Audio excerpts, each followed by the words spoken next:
This is Mike Montero. I'm Erica Hall. This is Larissa Berger. We're broadcasting from Mule Design Studio in beautiful North Beach, San Francisco. This is Voice of Design.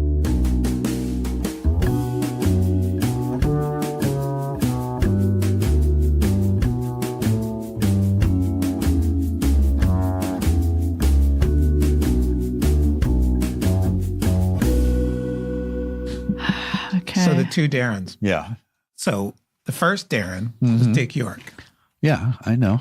He did 3 seasons. Ah, okay. And then he got replaced by Dick Sargent. What year was that? I don't know. Well, if you know that much. My memory's going because I'm getting older. Ah, I see. Oh, so you're mocking the elderly now. I'm mocking myself. That's part of the issue that we're addressing here. Is I can do that. People reinforce ageism by saying they're having senior moments or... So that's bad now? Oh, yeah. I can't say I'm having a senior moment? Well, you're just reinforcing these bad stereotypes. Because it's gotten me out of a lot of jams. Yeah. Well, nobody really buys that anymore anyway. They're just saying you're not working hard enough to remember. That's cool. It's like I'm here with Californian Mello, Statler, and Waldorf. Hello, and welcome to the Voice of Design. I'm Erica Hall, and I'm here with my two dads. Hi, Erica. That made it so weird. That made it so weird. That's I'm the real dad. I'm the important dad. yeah. Yeah. That's important. I don't want to be anybody's dad. No, I'm here. Nobody's my uncle. Yeah. Cool uncle. So we're joined today in our lovely North Beach bunker by Mr. Jeff Tidwell, who I've known for a very, very extremely long time, since the 20th century. Old. Yes, that's true, Erica. Yeah, Thanks for having me. A 20th century friend. And in fact, Mr. Tidwell had the 20th century silver fox. Silver Fox had the unfortunate experience of being nominally my manager back when I had one of those. That's right. I could never see your face from behind the monitor, so I didn't really know what you were saying. Oh my God! Wow.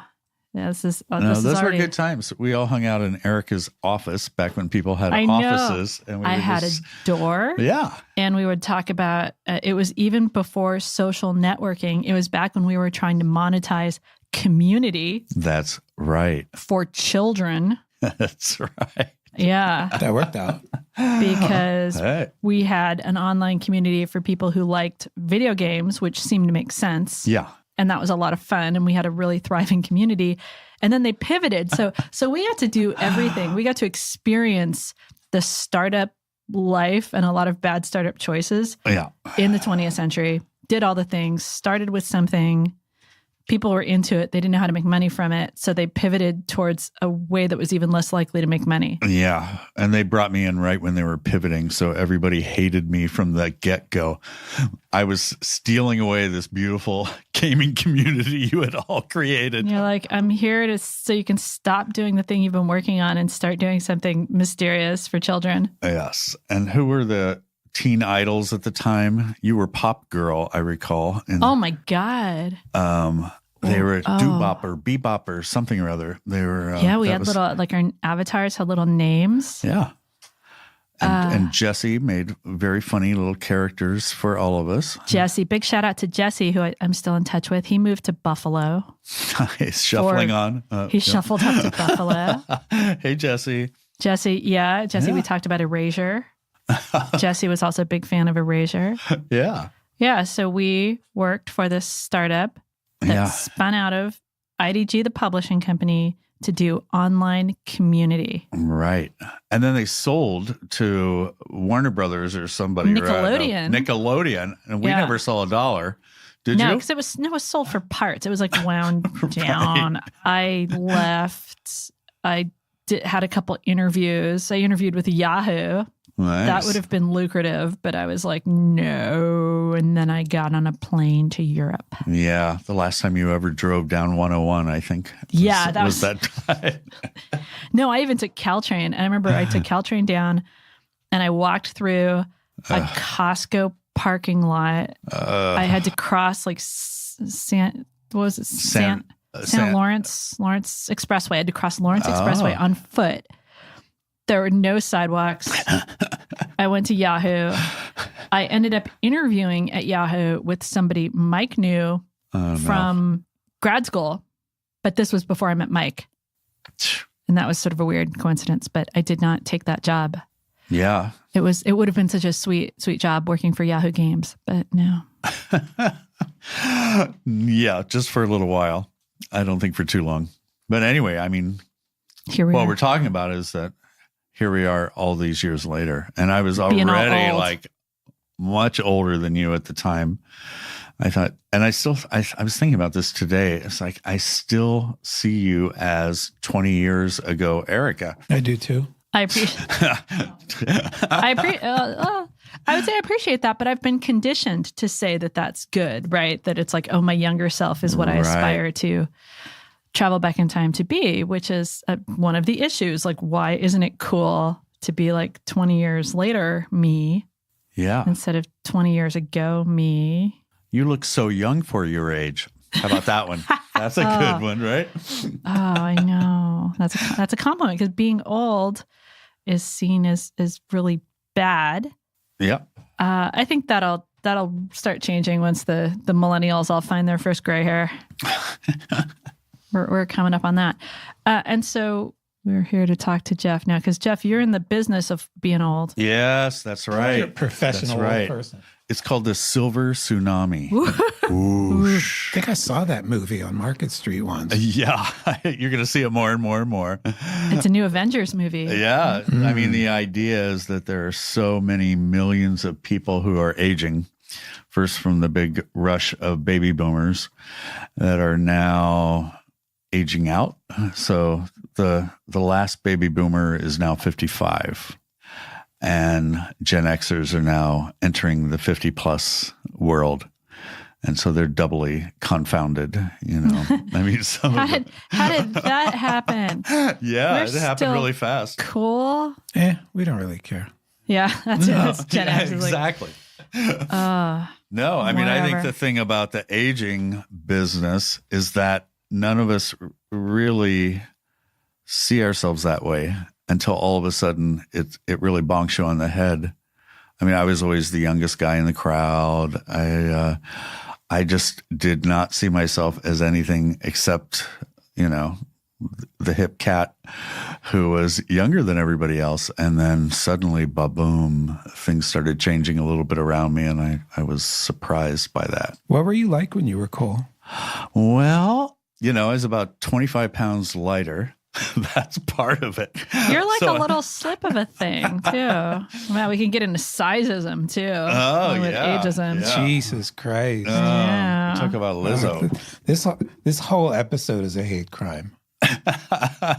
Don't let it get you down. It's going to happen to you. How many years young are you? God, I hate that one. Well, yes. God. I will have a heroic 60th birthday this summer. Ooh. Yeah, I can't believe that. It's I know, really great. because you still, to me, look like you did 20 years ago. I thought only turtles got that old. Oh, yeah. And albatrosses and parrots. Oh, yeah. No, it's you weird. really seem like exactly the same. Yeah, it's funny, huh? I can see it. You didn't even know him back then. But I just the amount of time I've known him, I see a giant difference. Yeah. Listen, the Botox is just fine. It's like you can't even tell the difference. Come on in. Yeah. So a lot of people are getting older. Yeah. We don't, especially in America, handle issues of aging well. I mean, because it is actually cool that people are living a long time. It means some things are going Is it? right. Well, yeah, in terms of like wanting to, if you enjoy life and want to be around or want the people you love to. From a selfish, individualistic point of view, sure. But can the planet sustain it? Here's a fun thing to know. When Social Security was enacted, the average death age was 58. and they were giving it out at 65. So how's that for a deal? I mean, that's a good bet. I take that bet. Yeah. And now, it's 75, 85 on up. And so that dough is not going to be very good for you very long. No. And that's what's happening here. I'm not counting on it. Are you counting on it? No. I'm not counting on it at all. No. So we got to find money. So why are we paying into it? Right. That's part of the racket. It's the shell game like we were talking about earlier. Government. It's the government money. It's the government. Yeah. So the tsunami needs some money. And the thing is, and I think like everything, of course, is a problem of distribution, right? Mm-hmm. Because there is obviously enough money, there's enough stuff, but health technology is fantastic. We have more information than ever before. There are plenty of jobs. Yeah. But Are there? Yeah. Yeah. I mean, you said yes too. Yeah. Yeah. Yeah. There's a shortage of workers right now. There's a big shortage of workers. Talk more about that because it's the lowest unemployment in decades, 3.8%. Companies can't get qualified workers. Mm-hmm. And yet there's this huge pool of workers who are not considered or aren't being brought into the conversation, who have decades of emotional intelligence, wisdom. They know how to deal with politics in an office. They've made mistakes. Yeah. They've seen things work and not work. Right. Multi-generational teams are much more productive. It's been proven over and over and over again. So a good mix is good, but deep inside of HR and hiring minds is this baked in ageism. So there's the whole conversation that we could have about why do these people still need to work? Right. There's a lot of reasons. Yeah. I want to make sure that we're not glossing over that completely because that's a giant problem. Some mistakes were made. Sure. Yeah, some mistakes were made. But eventually the conversation that we need to have is these people do need to want to work. They need to work. Yeah. And we have to give them a place to work. Yeah. But I just don't want to gloss over what the hell happened. There's blame everywhere, but Well, I mean, another way to look at that is that the concept of retirement is because I think we have a set of concepts around things like age and work and gender roles that are tied to still this post-war time in America. Yeah. Right? We all, I think all of us grew up where there was a sort of a model of life that was like, you have a house, you have a nuclear family in the house, you have gender roles in the house. And we're still using, even though now there's no reason for that model of, and you work for the company for 50 years, you get the gold watch. And we're not post-war. And then you're going to go to the golf course. Yeah. And that's that. So do a little cocaine. But that, so we're still, when we talk about things like work and retirement and everything, it's about, and let's be honest, white people after World War II. Yeah. Right. Well, the gig is up for several reasons. Yeah. There are no pensions anymore. Social Security will not sustain anybody. It's poverty level living. Nobody planned. Well, many people did plan. Okay. And along came things like the financial collapse of 2007 to 2009. That's the housing collapse? Yeah. Okay. But wiped out 401ks, all kinds of things. At the same time, tuition prices were skyrocketing. Yeah. And so the kids were taking on all this debt. They would have to come home. But we bailed all those people out, right? We bailed out the banks. Yeah, not the kids coming home from college. And then the parents are ailing and you're taking care of them too. All the while, your nest egg that you had carefully saved went away. So here you are facing an uncertain future with not enough money. And even if you are a gung-ho person that's ready for a new career or wants to keep on working, the workplace is not necessarily welcoming to you. Now, at the same time, this group, 50 and up, has 70% of the net worth. in the country and controls 50% of spending. So that sounds rosy, except that half of those people, so the numbers are skewed here, have less than $50,000 saved for retirement. And so that's easily wiped out with one little medical hiccup along the way. Yeah. So it's wealth polarization too. So it's just all of these trends that we've heard about coming together, I think, because we've done a really bad job in America of creating the policies that support people. So there's enough older people who are doing okay that they have a tremendous amount of wealth, but there's a ton of older people who don't. Who don't. So we're here to talk about the AAR purge, which will solve this problem. Yeah. So ask anybody who's 50 who gets that card in the mail what they think about AARP. Oh. And suddenly you're going to hear a lot of squeaking and squawking because they don't see themselves in that way, just in the same way that we don't see ourselves as aging or anything else. And also the whole stigma around that idea of being old or retiring is not who you see yourself as. And you look in the checkbook and you say, okay, that's not going to be me anyway. So this is just a slap in the face, all for a Denny's discount and, some maybe car insurance or something. So that has changed. AARP is trying to reinvent themselves. Yeah, they don't use the retired word anymore. No, they want to disrupt aging. Yeah, I've seen some of their ads because now they have a sexy gray-haired lady going to work in her sexy suit. But the R is for Randy now. Randy people. That's an old term right there. Yeah. Well, the nice part is that the cruise ships will still be able to cater to that audience. Yes, as they collapse. Well, I thought we were just sending the cruise ships out and sinking them. That's right. Well, they do that on their own. I think. Yeah. Oh. Yeah. So yeah. it's quirky, and the topic is very embarrassing for most people. They have shame around it. They feel like they've failed because this promise that was so burned into their brain that this is what happens at 65 and you're going to have this money and you're going to be comfortable, and it comes creeping up on them, and that's not the case at all, and nobody wants to talk about it. And so that's what we're addressing is let's at least talk about it. Let's face the fact that most of us are going to have to keep working well past 65. Who's we?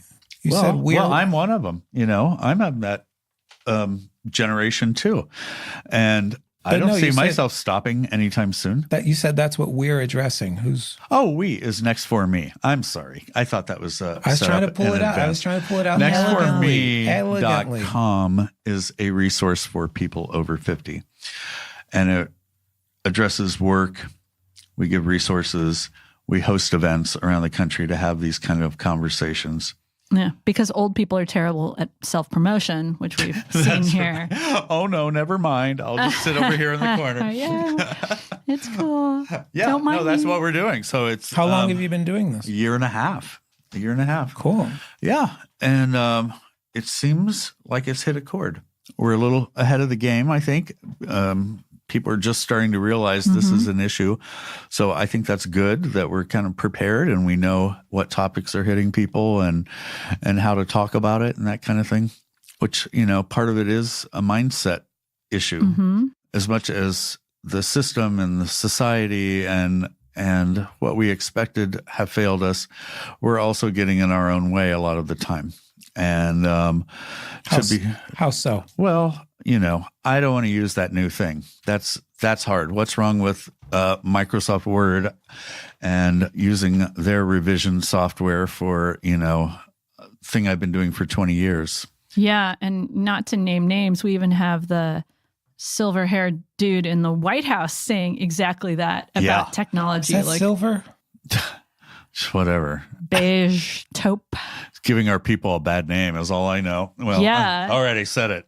Yeah, but we have the leader of the country saying, "Oh, it was better when things were when technology was simpler, when people were white."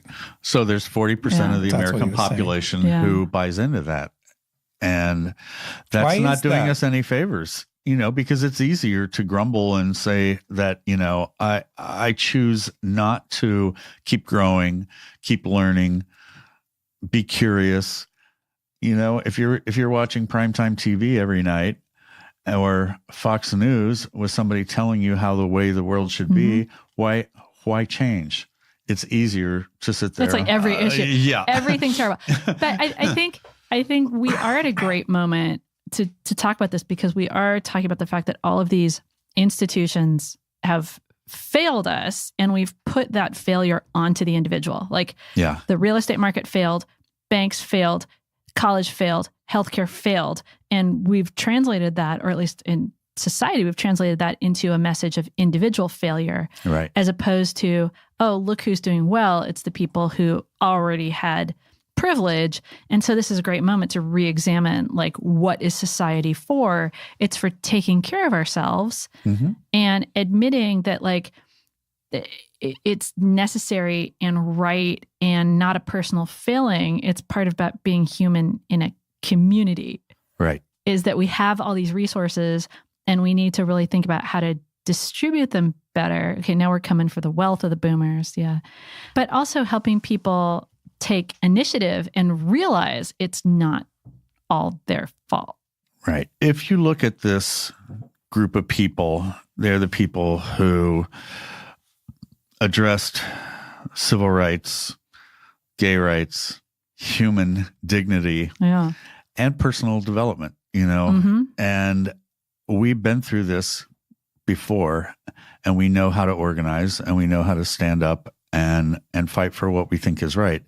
So I think that is the next phase of this. Right now is the reckoning, where it's like, holy shit, there's not enough to sustain us into this next thing.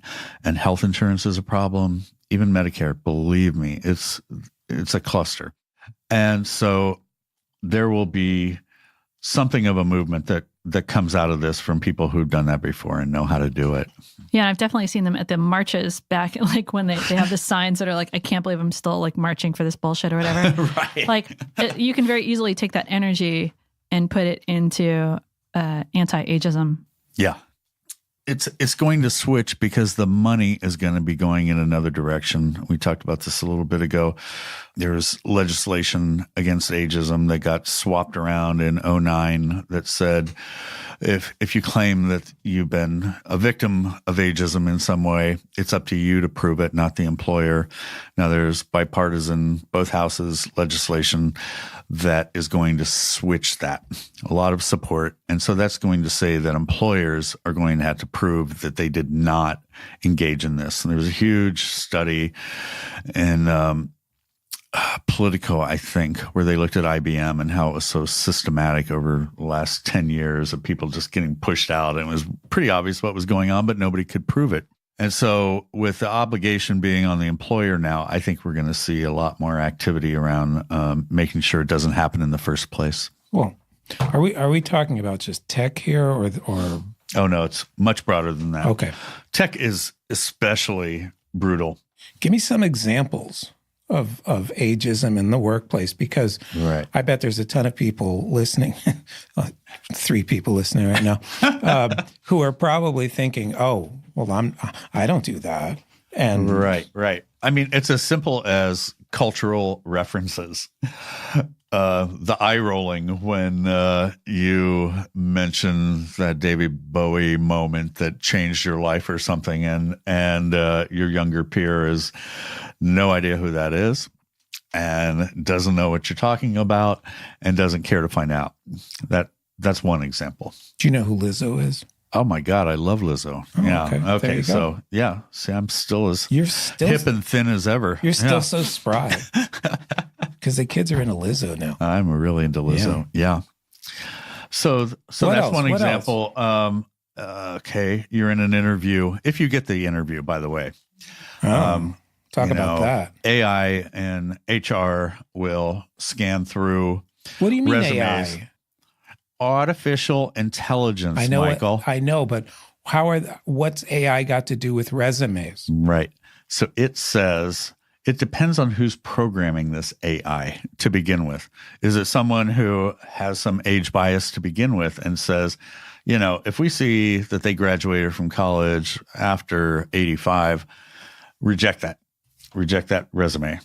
And so the person who, first of all, is never used to applying through some, 100 different online systems and never hears back from anybody, will never hear back from anybody because that's baked into the system already. Mm-hmm. That's one example. I know people that are contractors who prefer it that way, working at a distance, because they never have the face-to-face, where it becomes obvious when you walk in the door that person who's interviewing you, their face changes completely when they see that you are X years old. And old. Yeah. Yeah. So those are some examples. I mean, in tech, it's just, crazed. It's like, oh, you don't want to go on the drinking ski trip with us. Mm-hmm. I do not. That is like, boy, they are not fun at all. That's my Matlock time. Yeah. Yeah. Explain Matlock to our listeners. Oh, yeah. Okay. Yeah. So Matlock there were 5 gospels at one point. It was Matthew, Mark, Luke, John, and Matlock. But in the sexual revolution of the 60s, the Matlock gospel was thrown out. That's right. Yeah. Yeah, and that's when Dick York came in for 3 seasons. Right. Look it up. Yeah. Come on. It's out there. Use your internet, people. Come on. Wake up, sheeple. Yeah. I think one of the bad / good things that's happening right now when we are reexamining absolutely every part of society is the people who've been founding a lot of these companies that are problematic, right? Mm-hmm.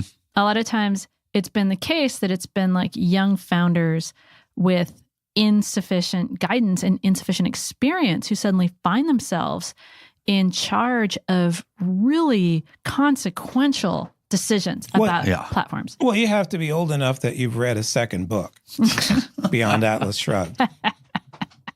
It takes a while to finish that one because it's written like a piece of shit.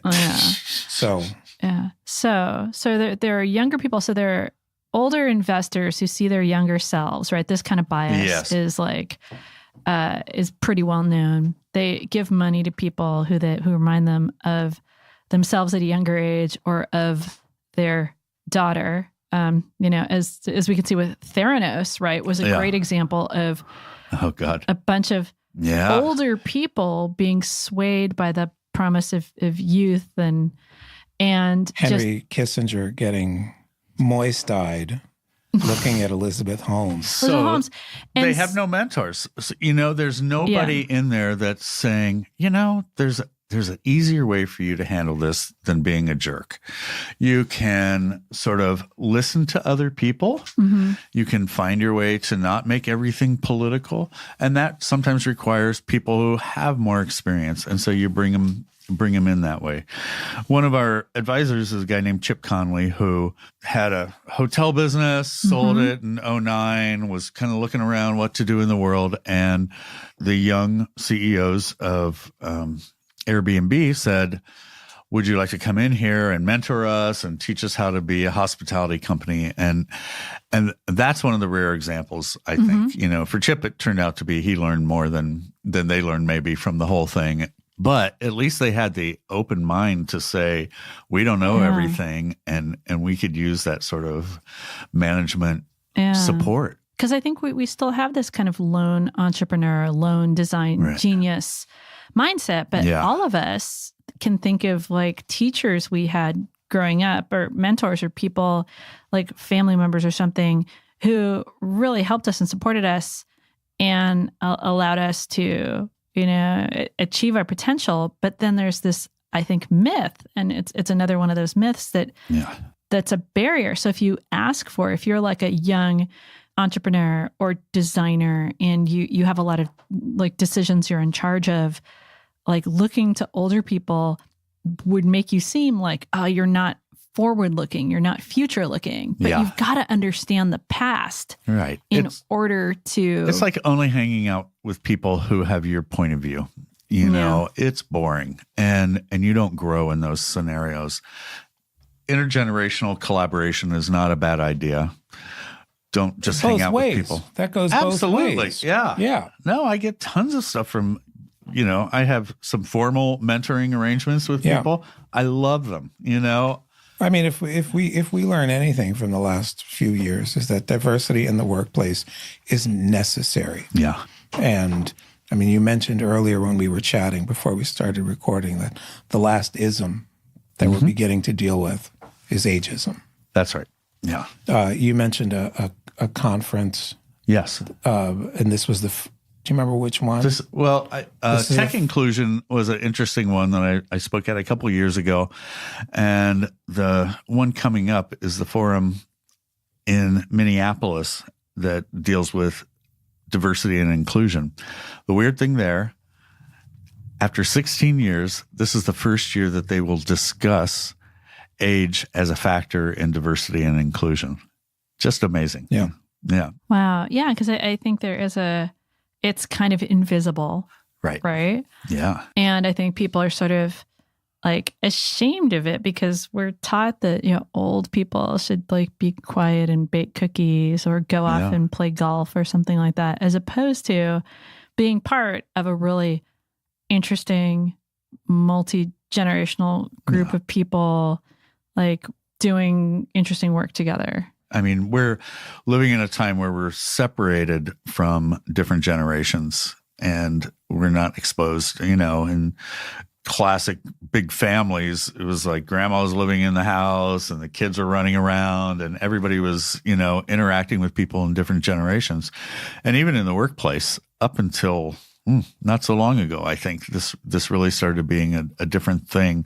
We're close to it because we see it in tech, but there's a lot of value in having multi-generational people working together. And Encore.org is a really great organization that does a lot of work in this area of bringing people into nonprofits, for example, have decades of experience with something and they're paid a small amount of money and they add a lot of value to these situations. And so they do a lot of that coordination and work around it. And we're not talking about like bringing in like a token old person to be the grown-up, right? Because this is a scenario that I've heard about. Right. Like, let's bring Cheryl in. She'll take care of Mark. Right. Like the mom or the dad. Yeah. We're talking about a multi-generational workplace where people are actually working. Yeah, together. Yeah. Coding, designing, engineering, whatever. Right. It's going to take a while, I think, before this really shakes out. Well, it better hurry because I'm getting old. I know. Yes. And you got some more to give? I would think so. Yeah. I think I got a lot of, yeah, I do. 'Cause, when I think back on myself in my 20s and even 30s and 40s a bit, the stupid things that I would do at that age that I thought were brilliant, and the amount of times like I felt like somebody's hand on my shoulder saying, son, let me tell you what happens if you light that bottle rocket and stick it there. Right. Yeah. Yeah, but it is not just as I said, like it's not just like parenting or restricting or putting on guardrails. It also is problem solving, right? It's having access to different ideas and different perspectives and being able to draw on more of a history to make things that last and are sustainable. Because I think that's also what we're up against is there's just so much short-term thinking. And I think that comes from a lack of memory, right? It's like, our memory only goes back. You see patterns so. After a while. Yeah. You're like, I did, it's like, I don't know. There's a million examples of it, but I have been here before. I know how to act in this scenario. Let me help you out, brother.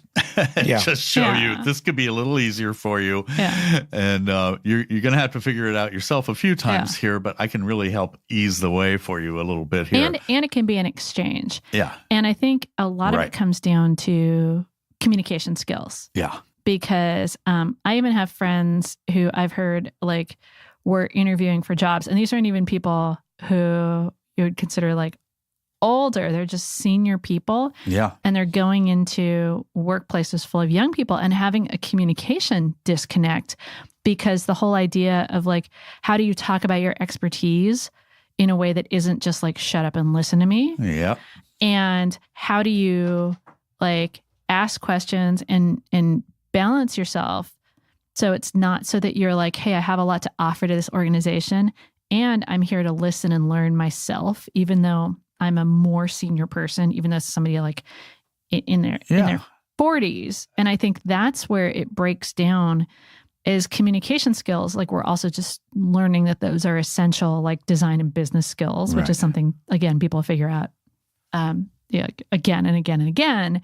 And people just don't have ways of talking to each other to kind of unlock those conversations. Yeah.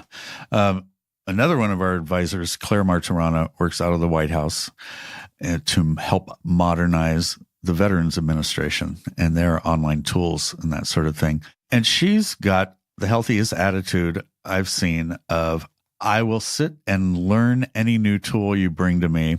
I might have to sit by your side. I might have to Google the hell out of it, but I'm open to learning it. And I think that is a big, important thing to note here. You have to be open to ongoing learning, and it works both ways. And, there's a lot I get from a digital native, even though I've been online forever, that I don't have in my DNA, and I can learn from them just as easily if everybody's kind of got the open mind and is curious enough and is willing to try it. So these are things that we're going to have to get better at, and institutionally we're going to have to bake these things into our companies. I think, if there's a problem with ageism, it's because it's happening at the top. HR thinks that it's okay.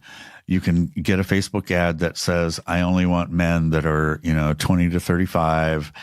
And oops, they stopped that recently. But not for long. We'll see. Yeah. It's just framing. I think we're starting to get to a place where it's not about magic individuals. It really is about a team. And people have been saying that and giving lip service to it for such a long time. But now I think we're coming to a place where it's like, no, there isn't just like one magic person who has the idea. You really do, in order to deal with these complex situations that we're dealing with because of technology. It's about the dynamic. It's about the group together. It's like what Google was doing with Project Aristotle and psychological safety, and seeing that, teams who were really open to each other's humanity and fallibility performed better as teams. And I think we're starting to see research like that. So it isn't like just assembling like all your cool individuals like the Avengers. It's saying that people together are able to accomplish more because it's a team. Yeah. If you at least try. Everybody won't make the cut, and for all kinds of reasons. Yeah. But, this doesn't have to be one of them, or let it work itself out. Yeah, because it's like, why does somebody with no experience, why does that person have more potential as opposed to somebody who has like slightly different experience? Yeah. With the same sort of curiosity. Culture fit. Culture fit. Culture fit. Yeah. The ugliest phrase in the world. The most sexist, racist phrase in the world. Because it defines one culture. Yeah. Yeah. Yeah. We want to work with people who look like us. We want to work with people who like the same things that we do. We want to work with people who want to go on the drinking ski trip with us. Well, I think this is also connected to the idea of the boundaries between your work life and your social life. Yeah. Which we've seen erode. Like you walk into any of these technology companies here in the Bay Area, and you see it's not just like, oh, we have a few snacks or we have a nice gym, but it's like there is a complete program for your lifestyle, as opposed to you go in, you work together, that's great, and then you go off and you can have a drinking ski trip, or you can sit down for some tea, or you can do yoga or whatever. And then people can do those things with a select group of coworkers or friends they don't even work with. But now there's this expectation that like you have all your meals with these, like people are eating their lunches together at the cafeteria. It's the hijacking of community. Yeah. Mm-hmm. And I mean, it's horrible because we're training people during like their first jobs, like right out of school. Like they've come from this giant community with a campus, and I'm hanging out here with all, my first big community outside my parents' house, And then my first job, that's also at a campus. And, now I'm with all of these people, and we hang out all day, and we work all night, and we go on trips. And these are the people, these are my community. And you have allegiance to the people in your community. Mm-hmm. You look after each other, you cover each other's butts. You fight for your community against other people. Because leaving the bubble means that you're not safe anymore. Right. So what we need to look at there is, if people are seeing their place of employment as their community, it's at the expense of what? Right. At the expense of the place where they live, mm-hmm. at the expense of their neighborhood, right. at the expense of, the world that's not part of that corporate environment. And personal growth. You're stunted and living in this little safe So who cocoon. cares if teachers can't afford to live in the city anymore? Right. There aren't any teachers at work. That's right. Those are the people I care about, is the people at work. Uh-huh. Yeah, and it's one of the most striking examples of the corporate identity taking over the community identity is a couple of years ago, we went to the San Francisco Pride Parade for the first time in years, right? Because there was like somebody who just moved to the city or from out of town who was like, I want to go to Pride. And we're like, okay, well, we'll go out there. And everyone was marching with their corporation, right? And on the one hand, so you'd see like, oh, here's the Apple group, here's the LinkedIn group here. It wasn't like you were seeing like this community organization, that performing arts organization, this like fetish organization. It was your corporate. Yeah. And on the one hand, you're like, well, that's cool that people are totally out in their places of employment and they're celebrated by their places of employment. So you're like, okay, there's a lot of progress there. That's cool. Yeah. That's cool. But then it's like, is that your primary identity? Is like... It is. It absolutely queer is. person who works at Apple, as opposed to like a queer person who happens to work at Apple, but is also involved in like other community things. Right. Yeah, that's weird. I haven't even thought about that. It was so like, it had been a few years. I've seen this, yeah. And it was, because we were there and I'm like, oh, let's see the Pride Parade. And it felt like it was a Pride Parade for Super Bowl ads more than like a community event. So and it was your like, identity is tied in with the company. And then you get people marching with you. And it was so much conflict, because you can't say that it's bad that people are like out and that their organizations are donating money. Right. Et cetera, et cetera. But at the same time, it's like, is that really your primary identity? Right. Especially when people are only working at these places for a couple of years. It is because they haven't had any time to build an identity anywhere else. Their identity got hijacked by the corporation that hired them. You hear of groups at Google called the Greglers, for example. And guys named Greg? Now that would be fantastic. That would be great. The Greglers. All of a sudden it's cool. And it's kind of the same thing. It is, you are identifying with this group, but you are identifying it with this group under this corporate umbrella. Right.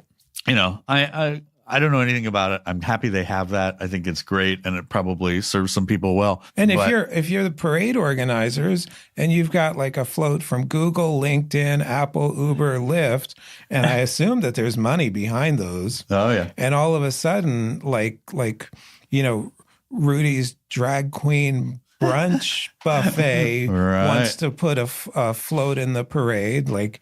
Yeah, where do they fit in? Yeah, where do they go? Oh, that's another whole world. I could go on and on on about that. But this city historically has been made up of odd little groups of people who built community, who ad hoc built communities around either places they lived or how they identified or stuff that they were interested in. But all of this stuff grew weirdly and badly and organically and wonderfully. Yeah. I mean, the neighborhoods are probably losing age diversity. You guys know more than I do about this. But, if there's another whole batch of gazillionaires coming in and buying a flat for $2 million, that means somebody's not going to be living in that neighborhood. Right. And so it gets more homogenized, and it's people like me, and that's boring. Just like a workplace of only people like you is boring. Yeah. I mean, that's one of the reasons why North Beach is a great neighborhood, because we have so many old timers. No, it is a horrible neighborhood. Horrible. No, it's not. Do not come here. Oh, right. Well, like Ferlinghetti just turned 100, right? I know, and he still lives here. He still lives here, yeah. So there's some crusty old Marxists in this neighborhood. Yeah, don't come here. It's full of old people. Please stay away. Not the kind we like. Not the kind we like. Please, they're not our kind of old people. Please stay. You want to stay away. Like, go to the mission. Yeah, it's really. But and I think what's apparent is all of these issues are connected. It's not just like, oh, we have to be like, let's be nice to grandma. It's not that. No. It's that a healthy society has incentives in the right place, takes care of like the members of the society, has there's time for work, and then there are things that are not work that are really important. Because we were, you talk about retirement, we were sort of promised that automation would reduce the amount people are working. Yeah. But what we're finding is that people are just like working infinity for like no good reason, right? Because I think if there were people could also job share more and work fewer hours. Like I feel like really 25 productive hours is probably the maximum. Yeah. So nobody's doing that. Yeah, people aren't doing that, and because there's this. It's a whole thing. It's like, why is there this pressure to work so much? Yeah. Even though you look at some of the things people are working on, and it's like, really, are you killing yourself for like yet another meal kit company? Really? Yeah. Why? Wow. And sitting at a desk looking at the internet is not working. Yeah. So let me weigh in on that one right now.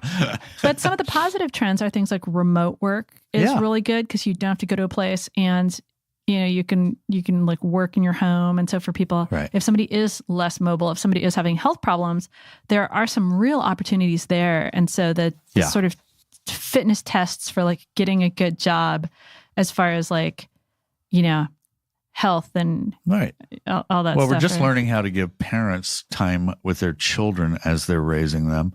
And so, we're starting to see some movement around, I'm caregiving for my mom who had a stroke. Mm-hmm.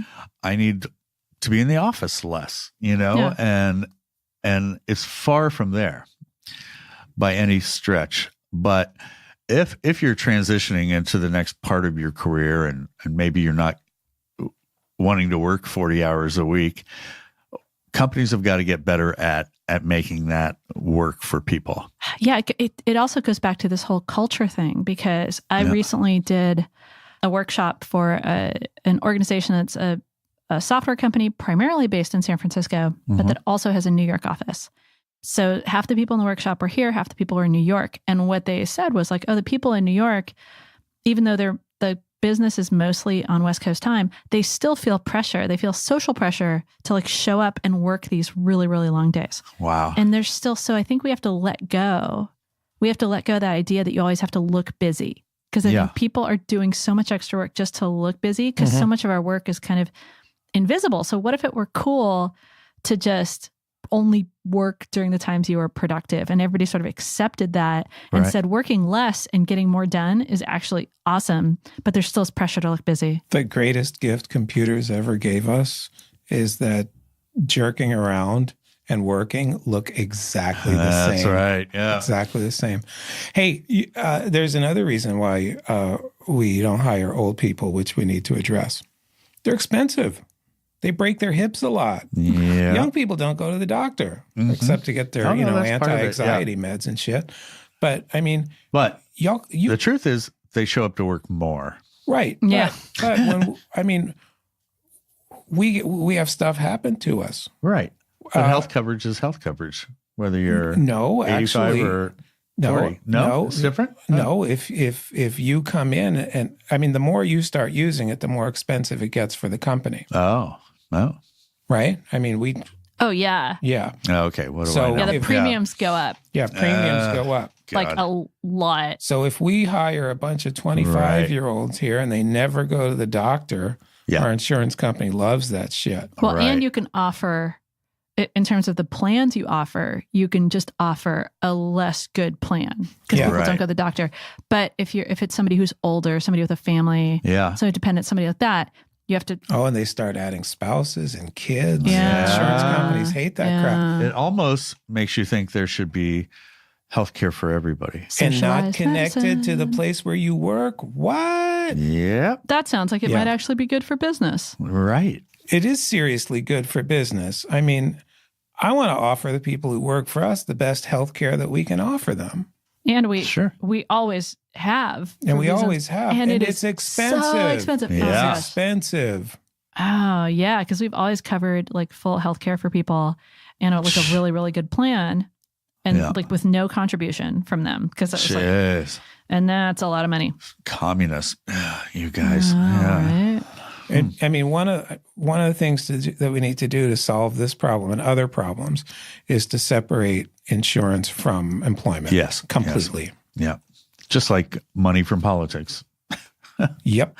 You know, it's like, why are we arguing about these things where the root cause is money? I mean, it's pretty true. You start talking about any of this shit, and within 40 minutes, you're down to like, oh, capitalism. Right. Fuck that shit. It's true though, and I think it is because we're in this like false dichotomy, like capitalism and socialism. But you look at the rest of the world, and like mixed systems where you take care of people work super well. Like you look at the Scandinavian countries, and it's like, we could have a lot more socialism and still have plenty of capitalism to go around. Yeah, people aren't paying $300 for a bandage, and people are free to be more entrepreneurial because they don't have to work at places to get health insurance and stuff like that. Yeah. So everything's really, really connected, and the incentives are really broken. And you get more ethical work out of people because they're not afraid of getting fired and losing their health insurance. Right. Yeah. So it benefits everybody except for bad actors. It's almost as if the people in charge of defining this shit are benefiting from how fucked up things are. Could they be they're bad? Yeah. Oh, welcome to the Marxist hour. And yet, the people who have the most to benefit from these sort of systems are fighting them. ACA has been shot down now. I think we can all say goodbye to that. And even on the other sides, they're just saying, we don't really want to commit to that single payer thing all the way because we might not become electable again. Yeah, I'm hoping that Gavin sticks to his word, man. Hoping. Yeah. Which is? Well, he knows. So Gavin Newsom, to get on the California tip, healthcare and housing are his big priorities. Like he knows what's wrong with California. And so the only hope we have is that we bring power across to the West Coast. Now it's time to come over here, right? Because we're more forward looking, and we have money and stuff, and just start treating California like its own country and and start pushing healthcare here and stuff like that. I'm tired of my vote counting as 1/5 of a vote. Right. So Jeff, like what would you bring it back around? Let's bring it all back around, because even a lot of places. Anyway, this shit ain't gonna get fixed before we die, buddy. Oh yeah, right. But it's like the planet's on fire anyway. I mean, what are we gonna do? Just have 60 million people who are living in poverty as they age? I think something's got to shake down a little quicker. Yeah. Because that's what we're facing right now. So you're working on both sides of this issue. Like, what would you say to people who are like in organizations with the power to hire, who are trying to do things to improve diversity? Because we know a lot of people who are sort of working on diversity in general. Like, what would you say to people working inside companies in terms of like helping and making the situation better? Put at least as much energy into it as you are for other groups that have been pushed aside, at least that much.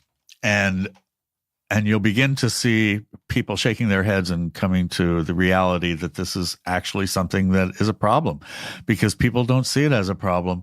It's not part of the mix right now. And there's a reason for that. The reason diversity and inclusion started working for people of color, women, LGBT and beyond is because it became expensive and it became a problem for them. When this becomes an expensive problem for them, they're going to look at it in a different way. And hey, the upside is going to be we're going to have a more diverse workforce with more intergenerational collaboration happening, and those teams are better. So everybody's going to win out of this. But I think we start at the top, highest level of organizations and then penetrate in through HR. Blockchain. Exactly. That's how everybody's responsible. Oh, check that journal. Yes. Cool. Okay. Yeah. Well, I think that's really some good things to think about, because I think, especially for anybody younger, like working on these issues now is only going to be in your own personal interests. Listen, the millennials get trashed all the time. In the events we've held, we try to mix in plenty of millennials. And I love them. They want mentors. They feel like that's the path to them succeeding. They don't know how to get them. Yeah. They're afraid of the future and the economy that they're being left with. And they say, we've got to work, we've got to save, and we need to learn from other people. So shout out to all those youngsters. Yeah. I think they're great, and bring them all on in. Well, thank you. Thank you for letting me speak today. I made my way all the way up here to North Beach. Yeah. How long does it take you on that walker? Yeah, well, clankety clank, clank, clank. You got any tennis balls? Such an asshole. See, he's the problem, right? We've identified the it's problem. all this self-hate and things like that we're seeing in people like you that we're trying to fight against. And I think I think there's a path out. Oh, that's a whole other episode. Yeah. Well, thank you so much. Thank you for having me. Nextforme.com. Nextforme.com. Go check it out. Talk about if you need to know things about old people, you can get in touch with Jeff and he can help you out with that. Yeah. Or older people. I'm sorry, older people. Because nobody, no matter how old. What do you mean by old? Anyway. Yeah. Okay. We could go on again. We could go on forever. So thank you so much. I thought we were going to talk about my book. Oh my God, that's okay. Here we go with the book. Yeah, no, that's a whole. We're not gonna do a double header. Thank you so much for listening here on The Voice of Design. Please tell your friends. Yeah. Rate us on all the popular podcast platforms. Share it. Yes. And you can find us on Twitter at VOD_rocks. That's VOD_ROCKS. Get in touch with us there, and we'll see you next time. Bye-bye. Bye-bye. This little dog is scratching at my leg. God bless him. That means he wants the little dog gone. Oh. No, I like the little dog. No, that's fine. It's like if I didn't hang around with people that had dogs, I would have a less interesting life.